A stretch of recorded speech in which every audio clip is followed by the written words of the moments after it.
go to the attic again.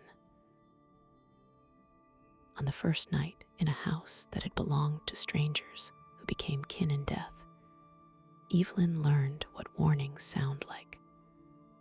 The woman at the estate sale had said the attic was cold in a way that didn't belong to autumn. Mr. Hargrove, the neighbor, had crossed himself and muttered, "Don't go up, not again." It was the intonation more than the words, the tired insistence that some thresholds were better left sealed.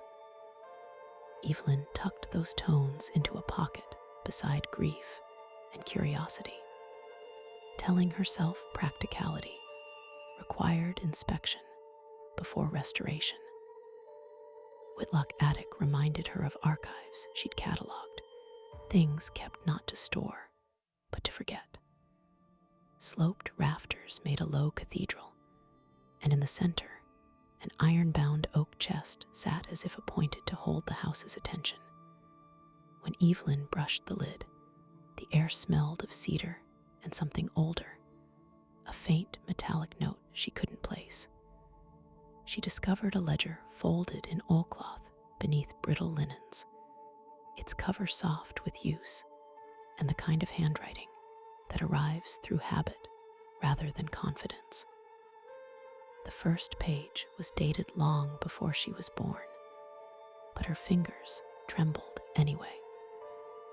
The ledger read like a slow map of attention, daily notations, weather remarks, small irritations logged as if to deflect them from taking root. A margin bore the same looping script again and again, struck, revised, circled. It was not the content so much as how the ledger treated silence. Gaps were annotated with explanations for why nothing had been done, as though the house demanded reasons. Late entries returned to a phrase that bothered even before she could parse it, careful with reflections. Evelyn laughed, the sound thin. Mirrors, she thought, were the sort of superstition professionals like her shelve, with gloves and catalog numbers. The mirror had been propped against a rafter, brass frame mottled with tarnish. It was taller than her. Its glass held the attic in a way that felt slightly off, angles that didn't match the room, a balled-up shadow where a beam should be.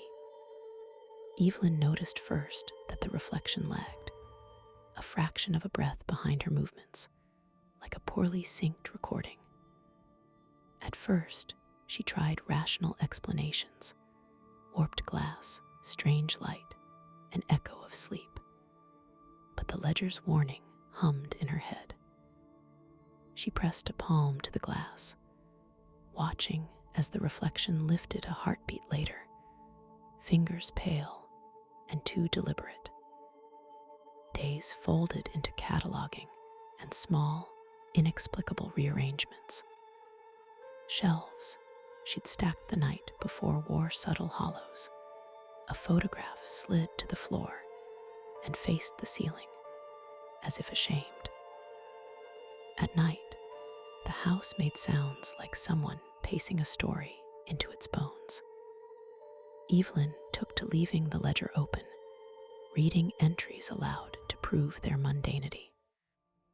The handwriting, patient and looped, pivoted toward her in sentences that named things she'd done that very day, small domesticities that had no explanation other than being observed. She began to jot replies in the margins to see if the ledger cared. Mr. Hargrove appeared one evening with a thermos and an expression like a closed hinge. He sat without invitation and asked only a few direct questions, always returning to the attic with a furrowed brow. He admitted he'd told Evelyn to stay away because once, years ago, someone up there had started asking the wrong kinds of questions. He spoke euphemistically, regret, and habit braided into polite sentences until Evelyn showed him the ledger. His face tightened. He touched the looping letters, as if he might erase them with his thumb. Then he said the thing she would not forget.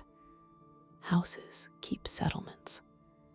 Sometimes those settlements want to be transferred.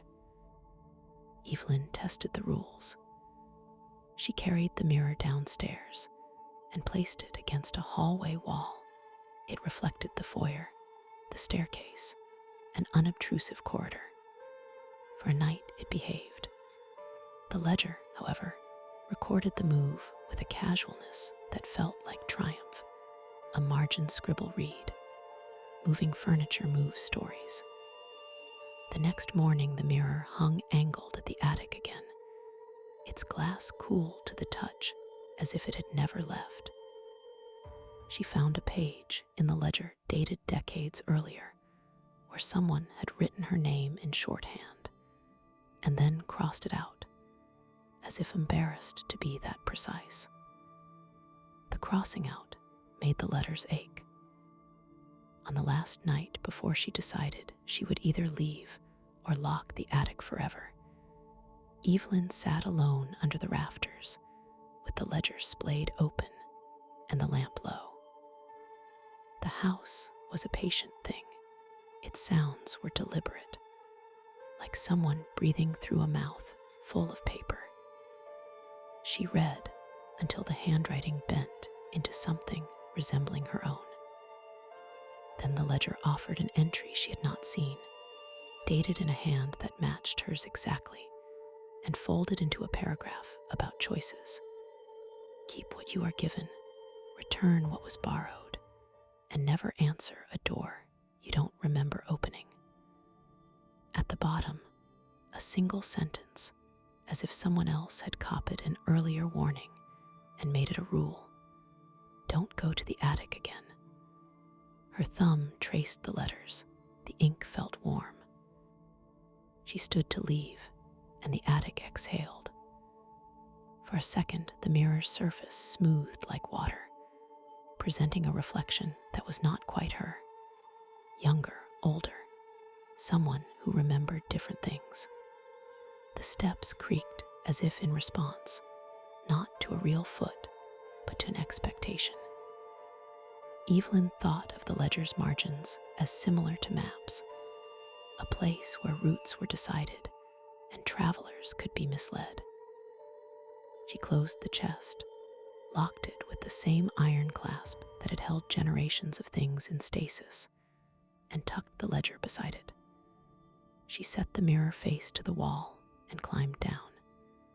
In the foyer she paused, hearing the house settle. It might have been a floorboard.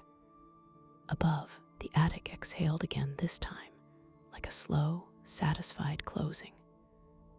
Later, when she told herself the house had simply shifted its weight, she could not find the sentence she had read. The page was blank where the warning had been. The attic remained shut.